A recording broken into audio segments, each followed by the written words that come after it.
Hi everyone, I'm Nicholas, and in this opportunity I wanted to explain about lexical semantics and the relationship of pragmatics being part of semantics. Now, there are two types of semantics analysis, namely lexical semantics and sentence semantics. Lexical semantics deals with the relationship between meaning of words, and lexical is derived from lexicon, and lexicon is all the words existing in one language. Sometimes a word is called a lexical item or a lexeme. On the other hand, sentence semantics is a relationship between a proposition and its entailment. In other words, it is an analysis of a meaning of a sentence. Now, in this video, I'll explain about lexical semantics. And actually, the key to understanding lexical semantics is to first understand about the lexical field. And basically, the lexical field deals with the classification of words on the basis of the similarities between each words. For example, when I say COVID-19, AIDS, flu, SARS, they all belong in a lexical field because what they are diseases. They all share the same attributes, and specifically, they are all virus-induced diseases. Other than nouns, a lexical field can also be verb and it can also be adjectives. For example, when I say grind, dose, press, brew, and pour, and for you baristas out there, you must have noticed that these are the action in making a cup of latte. And the list goes on and on. So again, the bottom line is a lexical field is kind of a rule, if I may, in grouping every word in a language. Now let's first take a look at my first example of lexical field. Diseases. We have things like AIDS, COVID-19, flu, SARS, etc. and pay attention at their relationship. You can notice that the term diseases is used to group the other terms together. Or in other words, it stands above the terms like AIDS, SARS, flu, etc. And this relationship makes the term diseases called hyponym. Okay? So on the other end of the spectrum, we recognize what is called a hyponym. Now pay attention to the term hyper and hypo. You start to see the relation, right? Some of you might have guessed it right. So hyper is for the upper or higher one, or in linguistic term we call it the superordinate, while hypo is for the lower one, or what we call the ordinate. So in this case, terms such as AIDS, SARS, flu are hyponyms. And this relation in linguistics is called hyponymy. What I mean by this is, for example, if we look at the relationship between COVID and disease, now COVID is the hyponym of disease. Why?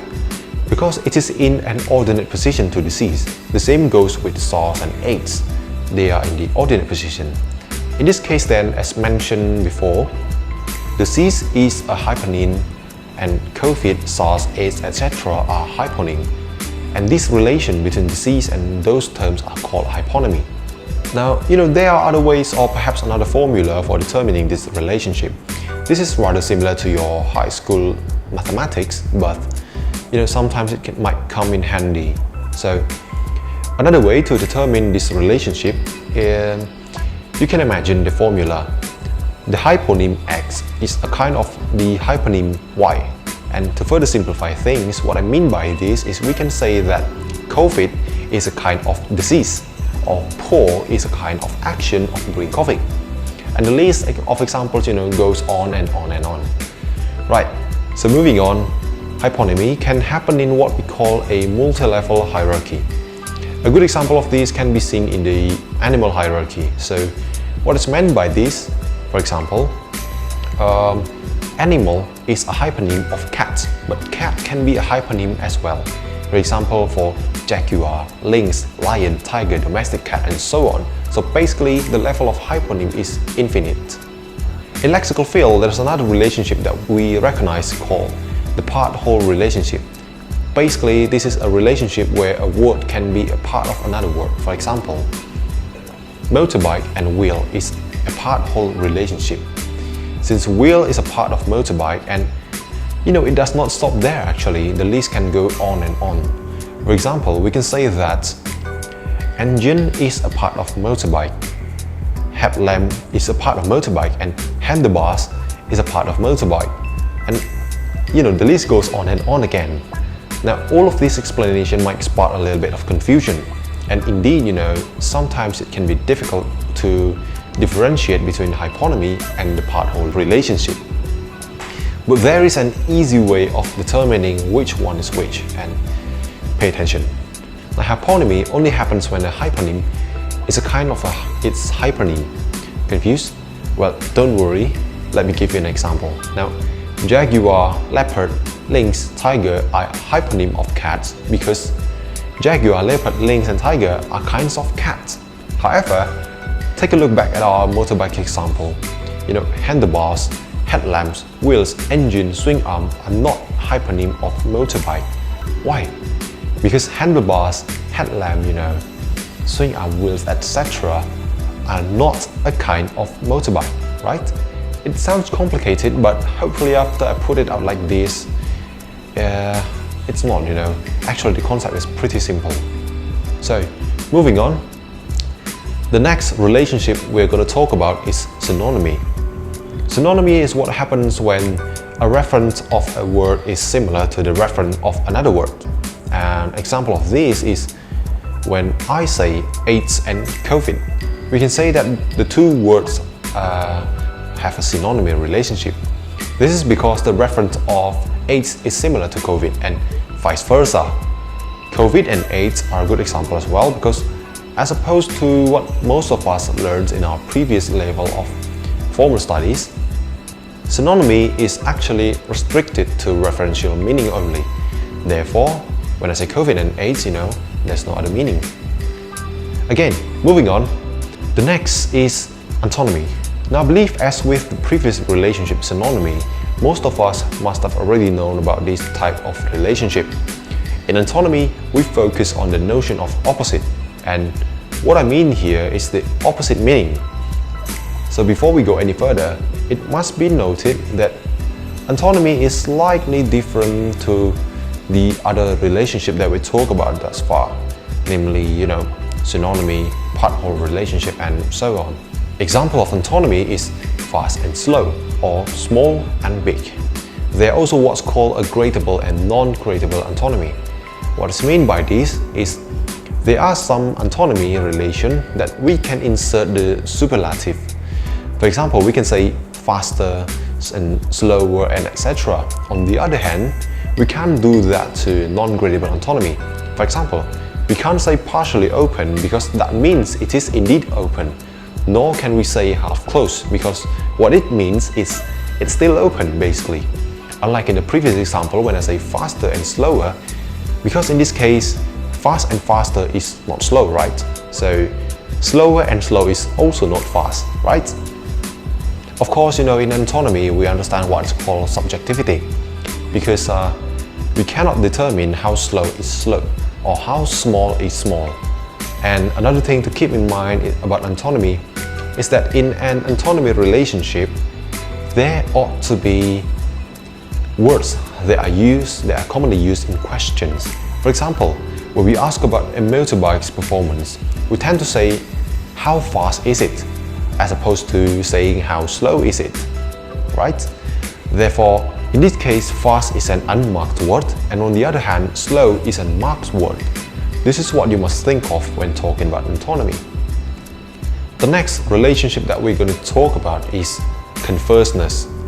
At a glance, it might sound like antonymy, but converseness is a relationship that belong to one another.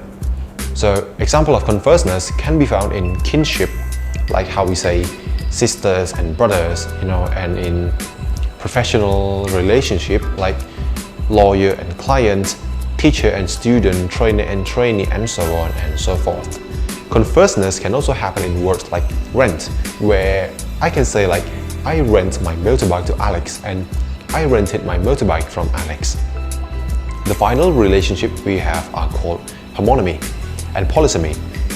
Why did I mention these two together, you might ask? Now, homonymy can be a polysemy and vice versa, but before we dig into them any further, let's take a look at what is homonymy and what is polysemy. Homonymy are words that can have more than one meaning, while polysemy are words that are pronounced the same but can have different meanings and spellings indeed. In order to determine what is homonymy and what is polysemy, the key is in the grammatical category. For example, when I say plain, this could mean flat-looking or simple, and what these two are adjective phrase. But plain can also mean a level area of land, which is indeed not homonymy. Instead, it is polysemy, because it is pronounced plain, but it has another meaning that it's not in the same category, in the same grammatical category as simple or plain looking. Another way to tell this apart is to look at their antonymy and synonymy. Because if I say plain means flat looking or simple, I can say that it is synonymous to ordinary, which is the opposite or antonymous to complex. However, when I say plain means a level area of land, it is of course not synonymous to ordinary, right? Or indeed, it is not antonymous to complex. So before concluding what a word is homonymy, go through those steps that I've mentioned before and see do they satisfy the classifications. But in some cases where the first category or the grammatical classifications is satisfied, we should still take a look at the etymology of the words. For example, the word bank as in riverbank and bank as in a financial institution, they are both pronounced bank. They are both a noun, but they does not come from the same root. Therefore, they are actually not homonymy, instead they are polysemy. Now the sixth relationship that I've talked about so far is a part of lexical semantics. And these relationships are one of the building blocks of pragmatics. Because there is actually a very blurred line between pragmatics, social linguistics, discourse analysis, and of course semantics. Because one of the areas that are present in pragmatics, which is the relationship between the speakers and the listener, is actually present in semantics and indeed in social linguistics as well. It is worth noting as well that sentences can be a sentence if it does not satisfy the semantical values. In other words, if it's not logical, it's not a sentence. So it can be said that when a sentence is syntactically true and semantically true, it is automatically accepted pragmatically. And this is why the basis of pragmatics is actually a part of semantics. So that concludes my video today about the lexical semantics and the relationship between pragmatics and semantics. I hope this video could be of good use to every one of you watching, and I hope you liked this video, and I'm Nicholas. See you again on future projects.